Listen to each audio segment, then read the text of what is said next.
तो मकर राशि वालों, स्वागत है आप सभी का मकर राशि भिंड यूट्यूब चैनल में। बंधुओं, आप सभी जानते हैं कि दीपावली का पर्व बेहद ही करीब है और इसकी तैयारियां भी आप लोगों ने शुरू कर दी हैं।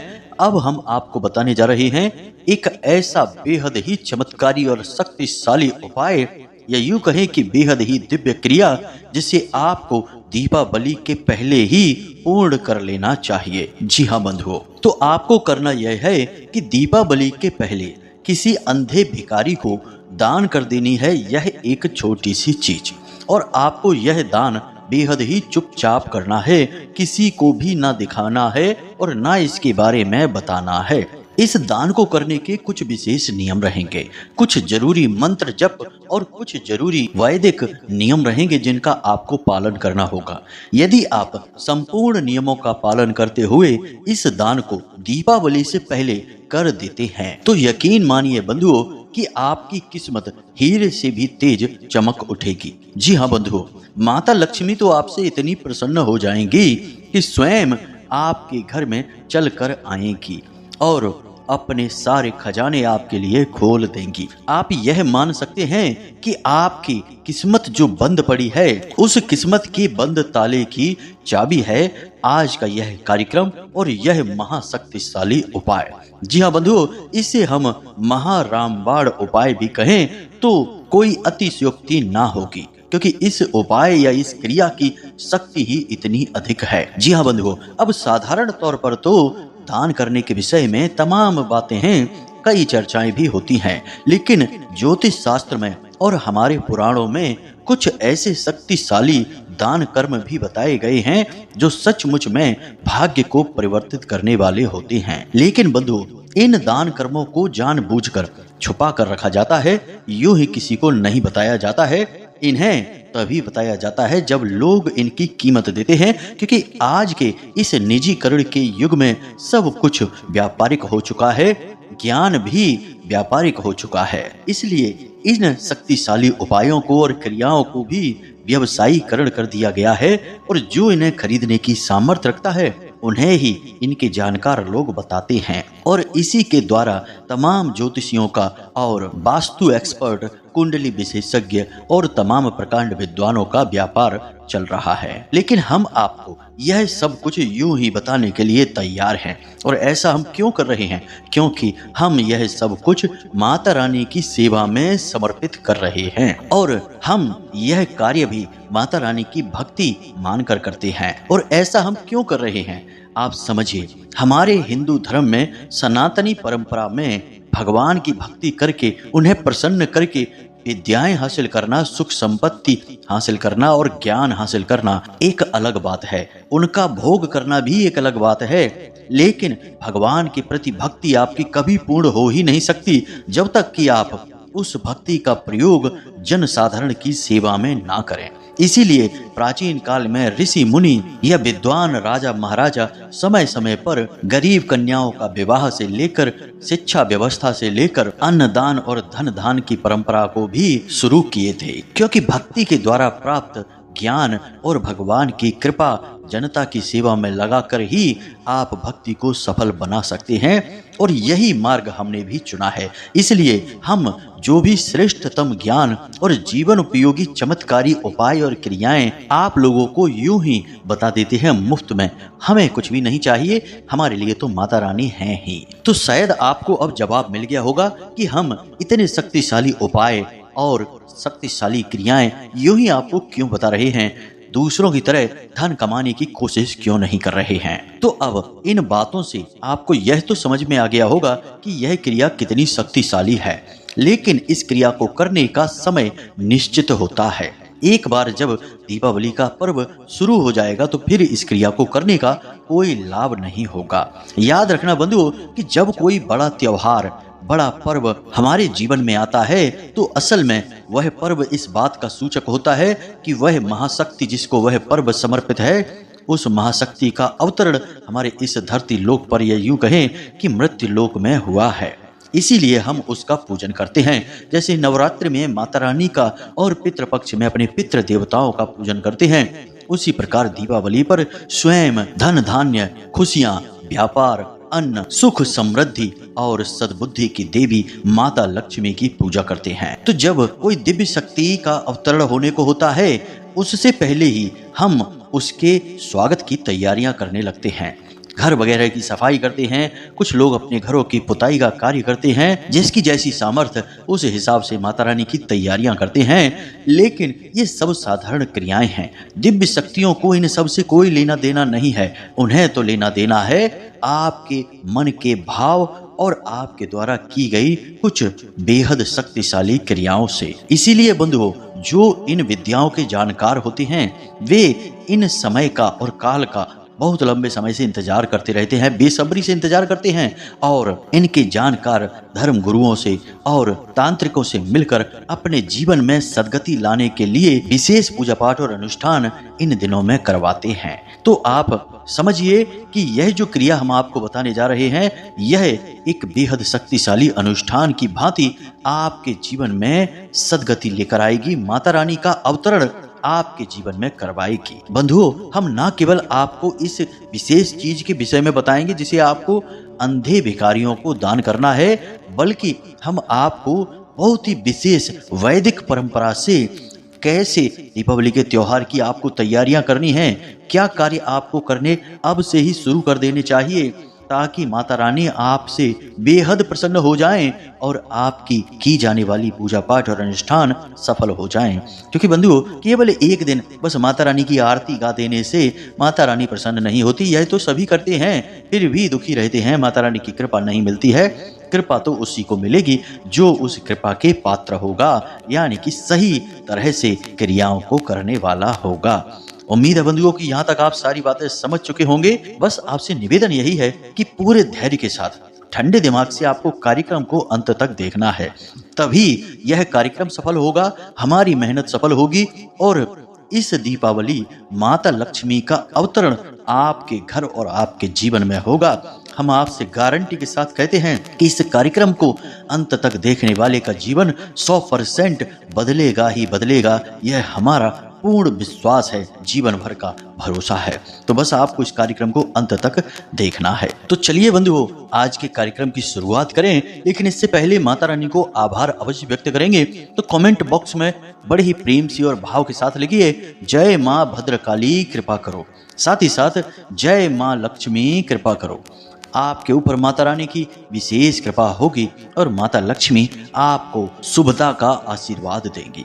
तो चलिए बंधु, कार्यक्रम को शुरू करते हैं। तो बंधुओं, अब ध्यान से सुनिए। सबसे पहले आपको अपने घर का शुद्धिकरण करना है, क्योंकि माता भगवती माँ लक्ष्मी का आगमन होने वाला है, तो तैयारियां भी विशेष होंगी। तो सबसे पहले आप अपने घर का शुद्धिकरण करें।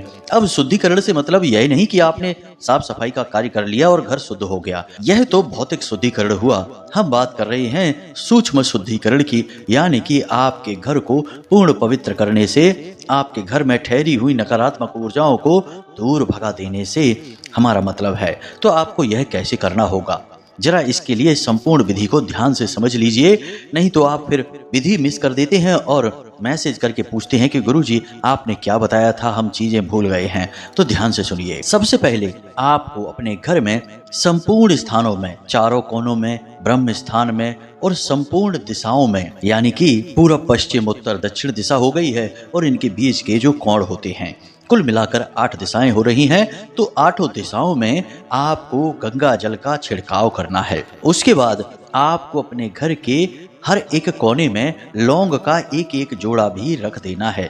कागज में लपेट कर आप इस लौंग के जोड़े को रखेंगे, यह बहुत ही आवश्यक है। इससे आपके घर में ठहरी हुई नकारात्मक ऊर्जा को लौंग का जोड़ा सोखने लगेगा। साथ ही साथ शाम के समय अपने घर के ब्रह्म स्थान में एक कटोरी में थोड़ा सा भीमसेनी कपूर लें और उसके ऊपर थोड़ा सा गुग्गल डालें और उसे अवश्य जलाएं। प्रतिदिन आप यह कार्य करें जब तक कि दीपावली नहीं आ जाती है। इससे भी जैसे जैसे इसका धुआं आपके घर में घूमेगा, फैलेगा, वैसे वैसे नकारात्मक ऊर्जा आपके घर से भागेगी। अब आपने जो लौंग का जोड़ा, यानी कि 4 कोनों में आपने 4 जोड़े लौंग के रखे थे, उन जोड़ों को भी आपको शाम के समय उठा लेना है और अपने घर के मुख्य दरवाजे के बाहर कपूर रखकर उसके ऊपर उस लौंग को रखकर पूरी तरह से भस्म कर देना है, जला देना है। यह कार्य आपको 1-2 दिन के गैप से करना है। वैसे तो प्रतिदिन करना चाहिए, क्योंकि कई बार भयंकर नकारात्मक ऊर्जाएं होती हैं जो कि लंबे समय से घर में ठहरी होती हैं और वे जिद्दी होती हैं, उन्हें इतनी आसानी से नहीं निकाला जा सकता। तो यह कार्य आपको प्रतिदिन दीपावली आने तक करना चाहिए।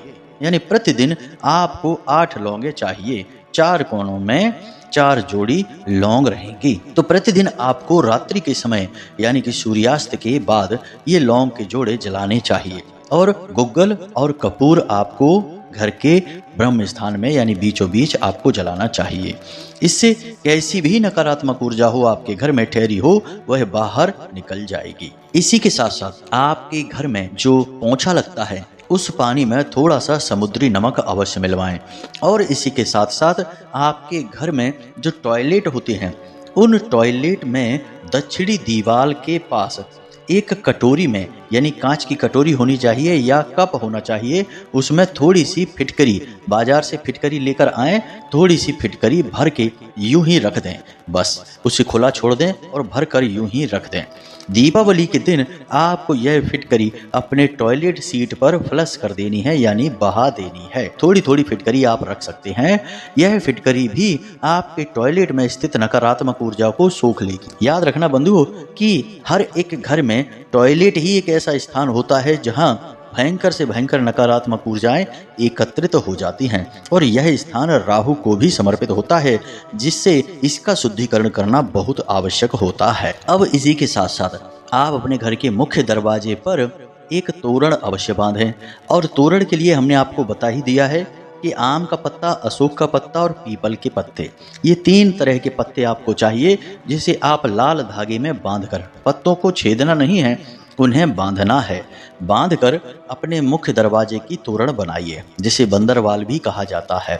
तोरण अत्यंत आवश्यक है और यह किसी भी विशेष त्योहार से पहले ही घर में लग जानी चाहिए। लोग उसी दिन लगाने के लिए बैठे रहते हैं, लेकिन यह गलत है। यह दिव्य शक्तियों का स्वागत है और उनके स्वागत की तैयारी है, तो यह पहले से ही तो की जाएगी। कभी ऐसा होता है कि कोई मेहमान घर पर आ जाए, दरवाजे पर खड़ा हो जाए, तब आप उसके लिए दरवाजे पर स्वागत की तैयारियां करने जाएं? जी नहीं, पहले से ही तैयारियां की जाती हैं। तो तोरण अवश्य लगवाएं। इसी के साथ साथ अपने घर के मुख्य दरवाजे के दोनों तरफ एक एक हल्दी से स्वास्तिक भी बनवा दें। बहुत जरूरी है यह स्वास्तिक। साथ ही साथ पंचशूलक भी लगा दें। पंचशूलक यानी कि हाथ के पंजों के निशान, और ये जोड़ी में ही लगेंगे, एक एक पंजे का निशान ना लगा देना। तो पंचशूलक दोनों तरफ दरवाजे के अवश्य लगा दें।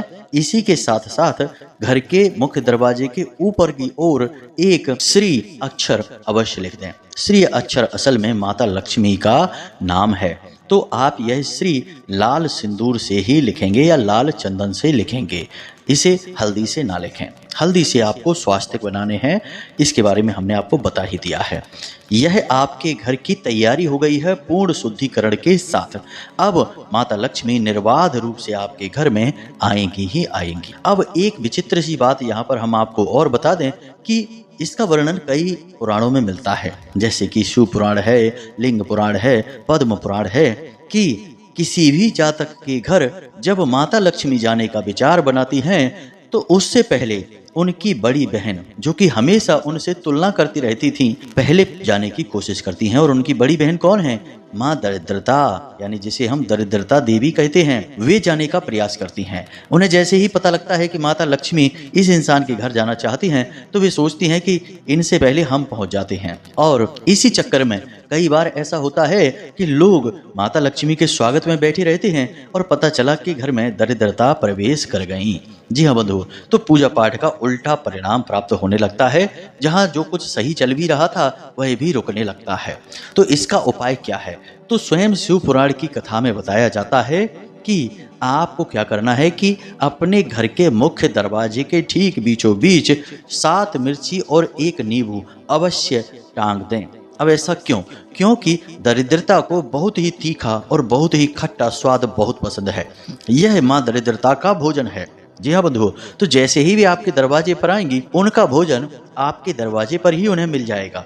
तो अपना भोजन करके वो चली जाएंगी। इसी प्रकार मीठा माता लक्ष्मी को बेहद प्रिय है, तो आपको अपने घर के रसोई में कुछ मीठा अवश्य बनाकर रखना है। कोई पकवान, दीपावली पर भी तो बहुत सारे पकवान बनाए जाते हैं, लेकिन केवल दीपावली के दिन ही नहीं, आप आज जब इस वीडियो कार्यक्रम को देख रहे हैं, कल ही एक मिठाई का डिब्बा लेकर आइए और कुछ मिठाई पवित्र बर्तन में, कोई स्टील का बर्तन होना चाहिए, कांच का बर्तन होना चाहिए, प्लास्टिक में नहीं, उस बर्तन में भरकर अपने रसोई घर में रखते हैं। अब माँ दरिद्रता का भोजन आपने दरवाजे पर ही दे दिया है, माता लक्ष्मी का भोजन आपके रसोई घर में रखा है। जैसे ही माँ दरिद्रता जाएंगी तो उनके पीछे से ही माता लक्ष्मी आएंगी, और माता लक्ष्मी का भोजन तो आपने अपने घर के अंदर रखा हुआ है, यानी वे आपके घर के अंदर प्रवेश कर जाएंगी।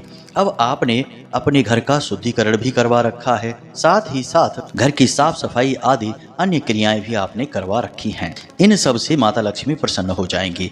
अब एक और जो बहुत ही शक्तिशाली और विशेष क्रिया है, इसे भी आपको अवश्य कर ही लेना चाहिए। यह हम अपने बहुत सारे कार्यक्रमों में बता चुके हैं और फिर से आपको बताने जा रहे हैं। इसे हम लक्ष्मी कलश कहते हैं। जी हाँ बंधु, और यह कलश आपको हर एक पवित्र त्योहार और विशेष दिन पर, जिसका धार्मिक महत्व हो, ऐसे दिन पर अवश्य स्थापित करना चाहिए। जी हाँ बंधु, और यह कलश आपके मुख्य दरवाजे पर या फिर आपके पूजा घर में स्थापित होता है। हर एक त्योहार की आवश्यकता के अनुसार इसे स्थापित किया जाता है।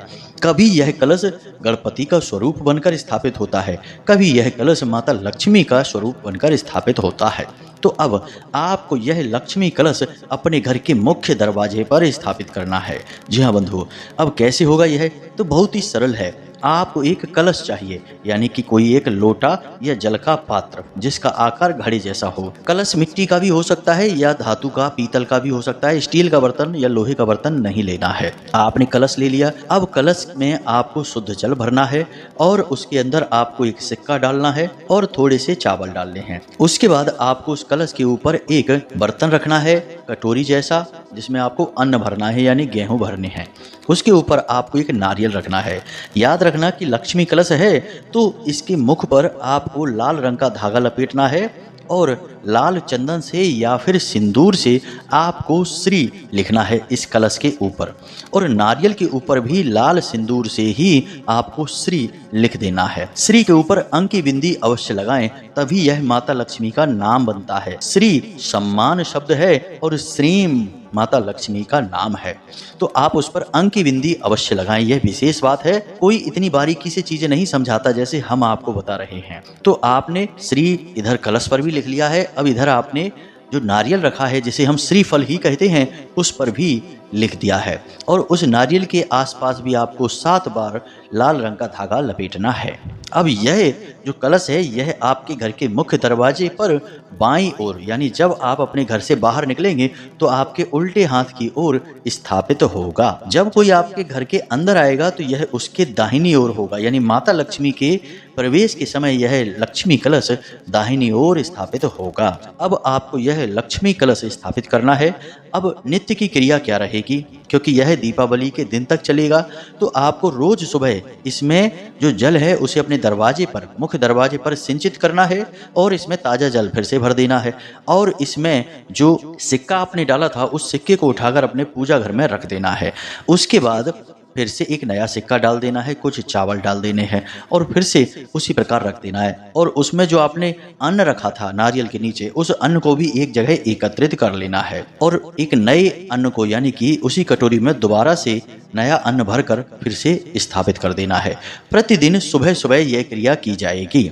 इस प्रकार प्रतिदिन एक कटोरी अन्न निकलेगा और एक सिक्का।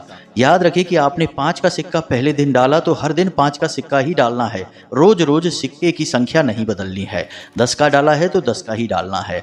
तो अब दीपावली के दिन तक एक रकम निश्चित हो जाएगी, यानी 50-100 रुपए इकट्ठे हो जाएंगे और लगभग 10 या 8 या जो भी हैं कटोरी अन्न भी एकत्रित हो जाएगा।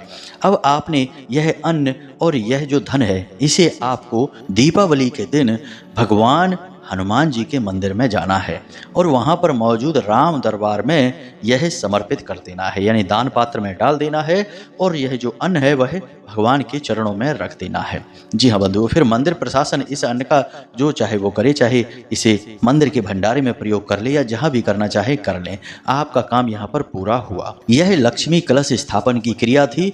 हमने यहाँ तक आपको बता दी कि संपूर्ण वैदिक विधि से आप किसी पवित्र त्योहार, वह भी दीपावली जैसे महा त्योहार की तैयारी कैसे करें। जी हाँ बंधुओं, बेहद बारीकी से सारी बातें हमने आपको यहाँ पर समझाई हैं। अब यहाँ पर हम आपको बताने जा रहे हैं उस एक चीज के विषय में जो आपको अंधे भिखारियों को दान में देनी है। अब क्या है वह, ध्यान से सुनिए। तो सबसे पहले समझिए कि अंधा भिखारी कौन है, उसका वैदिक संबंध किसके साथ है। तो अंधा भिखारी जो होता है उसका वैदिक संबंध शनि देव के साथ होता है, राहु के साथ होता है और शुक्र के साथ होता है। अब ध्यान से सुनिए, जब भी शनि देव की किसी के ऊपर बुरी नजर पड़ती है या यूं कहें कि बकरी दृष्टि पड़ती है, तो उस इंसान का सबसे पहले नुकसान क्या होता है, जरा विचार करके देखिए। आपके ऊपर भी शनि की पीड़ा यदि किसी ने बताई है तो आपका सबसे पहला नुकसान क्या हुआ था? आपकी आमदनी कम हुई थी, फिर रुक ही गई थी, कर्जा बढ़ने लगा था। यानी कि जब शनिदेव किसी से नाराज होते हैं, क्रोधित होते हैं, तो सबसे पहला नुकसान धन को लेकर करते हैं, यानी कि उसकी श्री उससे छीन ली जाती है। इसी प्रकार जब देवराज इंद्र के ऊपर शनि की 7.5 चली तो उनकी भी श्री छिन गई और उन्हें दुर्वासा ऋषि का श्राप लग गया, जिसकी वजह से उनकी सारी संपत्ति, श्री, धन, बल सब समुद्र में समा गया। बाद में देव असुर साथ में मिलकर समुद्र मंथन किए और फिर 14 रत्न बाहर निकले। तो यह बहुत लंबी कथा है बंधुओं, लेकिन आप यहाँ से यह समझ पाए हैं कि माता लक्ष्मी का सीधा संबंध है शनि देव से। शनि की कृपा यदि आपके पास है तो सबसे पहली चीज आपके पास आएगी वह है धन लक्ष्मी। और उसी प्रकार जब शनिदेव नाराज तो सबसे पहली चीज जो आपके घर से और आपके जीवन से जाएगी वह है धन लक्ष्मी। जी हाँ बंधुओं, और जितने भी भिखारी हैं और उनमें भी जो अंधे भिखारी हैं उनके अधिपति स्वयं शनिदेव हैं और उनके साथ साथ इनके ऊपर राहु की और शुक्र की विशेष कृपा रहती है। अब जिनके साथ शनिदेव हैं उनके साथ राहु और शुक्र तो होंगे ही, क्योंकि यह आपस में परम मित्र हैं। तो यहाँ तक आपको कुछ कुछ बात समझ में आ रही होगी। अब आपको कौन सी चीज दान करनी है इसे आप ध्यान से सुनिए। और वैसे तो आप यह दान एक भिखारी को करेंगे तब भी चलेगा, लेकिन यदि आप 3, 5 या 7 की संख्या में इसे दान कर सकें तो सर्वोत्तम रहेगा। अब यहाँ पर भिखारी की ही जरूरत नहीं है, कोई भी अंधा हो लेकिन वह गरीब हालत में होना चाहिए, यानी कि उसकी हालत ऐसी नहीं होनी चाहिए कि वह आसानी से धन कमा रहा है या फिर जीवन को सुखमय जी रहा है, कष्टों के साथ जीवन जी रहा है, तो उसे भिखारी की श्रेणी में ही रखा जाएगा। वह चाहे भीख मांगता हो या दूसरों की दया पर पलता हो, कोई फर्क नहीं पड़ता है। अब बंधुओं, हमारी बातों को आप थोड़ा गौर से समझिए कि हम जो बता रहे हैं वह बहुत ही गुप्त और वैदिक पद्धति है। कोई भी आपको इस तरह से नहीं समझाएगा जैसे हम आपको बता रहे हैं। लोग इन बातों के लाखों हजारों रुपए चार्ज कर लेते हैं, हम तो आपको माता रानी की सेवा में यह सब कुछ बता रहे हैं। अब इस पर ध्यान देना आपका धर्म है, तो ध्यान से सुनिए। आपको क्या करना है कि आज आप जब इस कार्यक्रम को सुन रहे हैं तो कल ही, यानी किसी भी दिन, चाहे कोई भी दिन हो, लेकिन कल ही आपको यह कार्य करना है या फिर परसों भी कर सकते हैं। इसमें आपको क्या करना है कि एक काले रंग का कंबल चाहिए, एक सफेद मिठाई का डिब्बा चाहिए और साथ ही साथ थोड़ा धन चाहिए और एक लोहे का कड़ा भी चाहिए। जी हाँ बंधुओं, कड़ा लोहे का हो सकता है या स्टील का भी हो सकता है, लेकिन लोहे के अलावा या स्टील के अलावा किसी अन्य धातु का नहीं।